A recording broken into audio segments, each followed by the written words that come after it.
تو میں بیسیکلی میں ویژول لرننگ کرتا تھا. ویژول اچھا ویژول. میں میرے کلاس میں بس میں ہی تھا صرف, مجھے بینائی کا تھوڑا مسئلہ تھا تو اس لیے وائٹ بورڈ بھی مجھے نظر نہیں آتی تھی.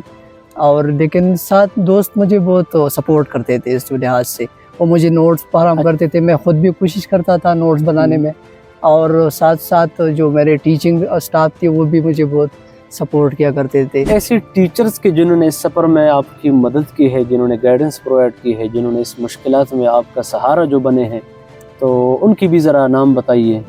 جی میری ٹیچنگ سٹاف تو بہت کوآپریٹیو تھی میرے ساتھ, خاص کر میرے ساتھ بہت زیادہ کوآپریٹیو تھی. اچھا. وہ تھرو آؤٹ دا کیریئر جو میری بی ایس کا ہے.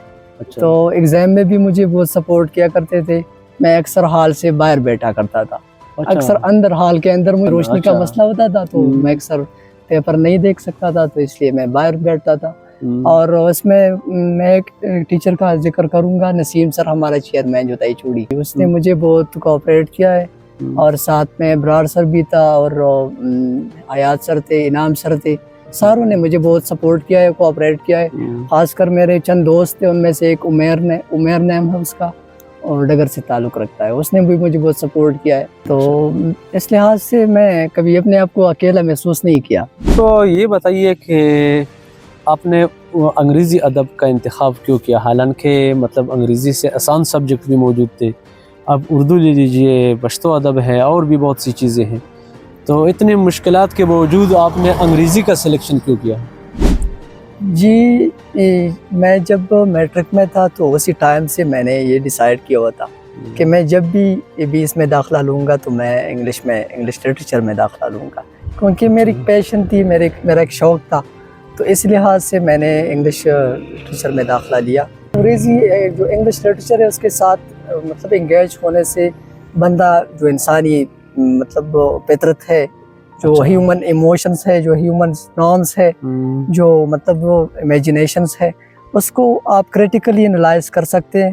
اور مطلب تھرو لینگویج, جو انگلش لینگویج, تو آپ جو ہے مختلف سٹوریز, مختلف قسم کے ناولس کے ساتھ انگیج ہوتے ہیں, جو انسانی مسائل پہ, جو انسانی ثقافت ہے, جو مطلب وہ مختلف قسم کے سٹائرز وغیرہ ہے, اس کو جو ہے مطلب وہ ایکسپلور کرنا اور اس کے ساتھ مطلب ان ٹچ رہنا. انگریزی ادب میں جو فیورٹ رائٹر ہے تمہارا, مطلب جو شاعر ہے, جو کرٹیسزم کے حوالے سے ہے, جو ناولسٹ ہے, تو اس کے بارے میں ذرا بتائیے. آپ نے جیسا سوال کیا کہ آپ کے مطلب فیورٹ رائٹرز کون ہیں, تو ایسے تو بہت زیادہ ہے انگلش لٹریچر میں. اس میں سے چند ایک میں آپ کے سامنے جو ہے جو میرے فیورٹ ہے, اس میں 2-3 نام آپ کے سامنے میں بیان کروں گا. اس میں پہلا نام ہے شیکسپیئر, مارلو شیکسپیئر جو ہے. تو شیکسپیئر جو ہے ایک بہت بڑا نام ہے انگلش لٹریچر کی دنیا میں, ایک بہت بڑا کنٹریبیوشن ہے اس کا.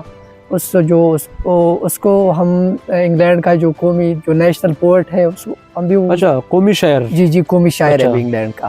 اور اس نے ساتھ ساتھ ڈرامے بھی بہت زیادہ لکھے ہیں. اپنے ڈرامے اور پوئٹری کے ذریعے اس نے انسانی جذبات اور ہیومن ایموشنز ہے, جو یونیورسل ایموشنز ہے, ان کی عکاسی ڈیپلی بیان کی ہے. اس میں سے ایک دوسرا نام جو ہے وہ جیفری چاسر کا ہے. اچھا, جیفری چاسر, وہ تو کرٹیسزم کے حوالے سے ہے. اچھا, کرٹیسزم کے حوالے سے.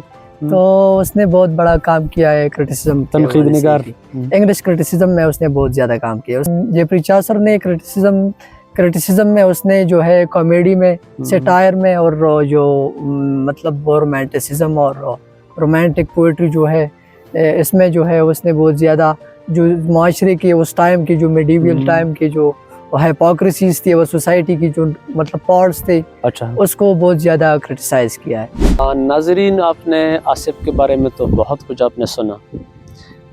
آصف کی جو شخصیت ہے وہ ہماری نوجوان نسل کے لیے ایک مشعل راہ ہے, کیونکہ جتنے مشکلات کے باوجود انہوں نے حوصلہ نہیں ہارا ہے.